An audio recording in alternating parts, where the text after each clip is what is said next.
Vamos voltar então ao assunto aqui do Daniel Alves. É um assunto muito delicado, né, Ale e Cher Benedetti, até porque a gente não tem as informações precisas, as informações concretas, mas de qualquer maneira é mais um caso de jogador envolvido em assédio sexual, sendo verdade ou não. Isso é a justiça quem vai decidir, é a justiça quem vai julgar, é as provas ou não que irão aparecer.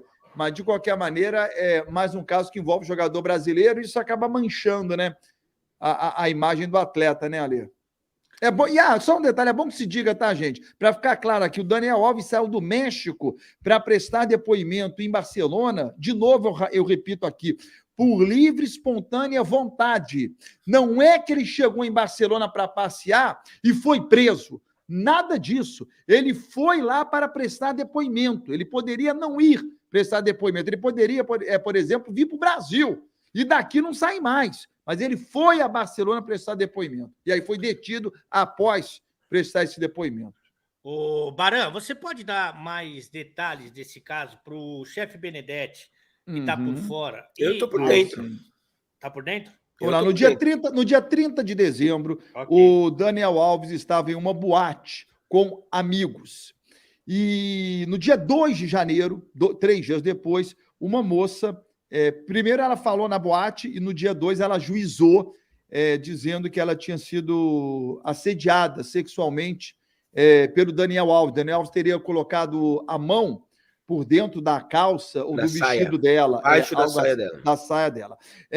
As informações dão conta de que tem vídeos da boate em que ela teria entrado no banheiro, o Daniel Alves depois entra, 47 segundos depois, o Daniel Alves sai, e ela sai também, e aí ela sai perturbada e parece que está chorando, e 10 minutos depois, o Daniel Alves deixa a boate junto com os amigos.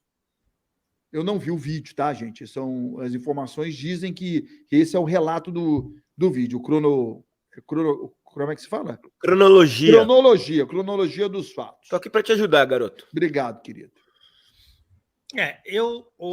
Baran, eu acho que é sempre importante a gente aguardar a justiça, né? Por exemplo, a gente outro dia estava discutindo aqui o caso do Robinho, que está treinando lá na Portuguesa Santista, e o clube manifestou interesse de contratá-lo.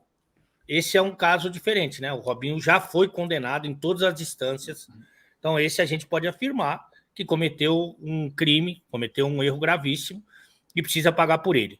O do Daniel, ele recebeu uma acusação e vai ser julgado por isso.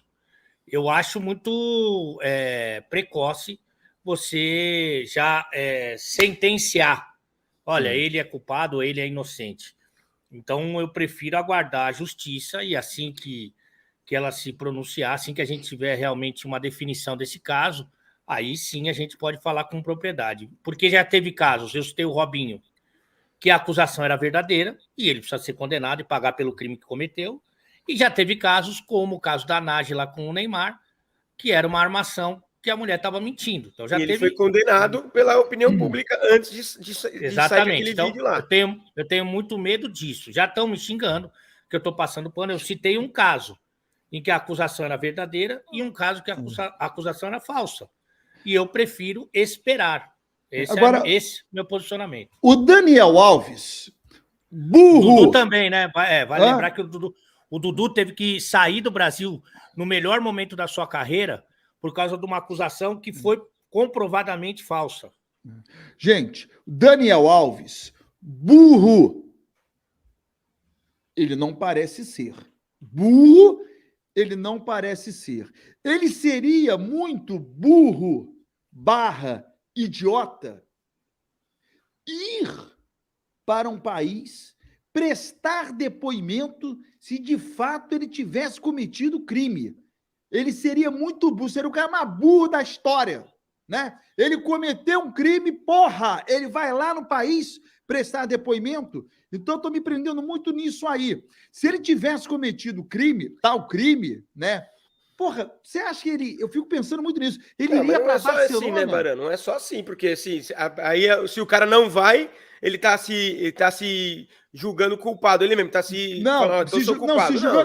Mas ele sabe se ele é culpado ou não. Ele sabe. Que ele sabe. Então, aliás, a única pessoa que sabe é ele e essa mulher. Agora é o seguinte, eu acho que é muito difícil, mesmo para a justiça, como foi num ambiente dentro de um banheiro que não existe câmera, como é uma palavra de um contra o outro, eu acho muito difícil você ter certeza absoluta e convicção do que aconteceu. E tomar no risco, se tivesse acontecido, eu volto a afirmar, já vou ouvir o Facincani, eu acho que o Daniel Alves não seria burro e idiota ao ponto de voltar ao país sabendo que teria cometido crime. Por exemplo, o Marco Polo Del Nero, ex-presidente da CBF, ele não se arrisca em sair do Brasil, mesmo afirmando que não há nada contra ele. E ele já disse, eu vou sair do Brasil?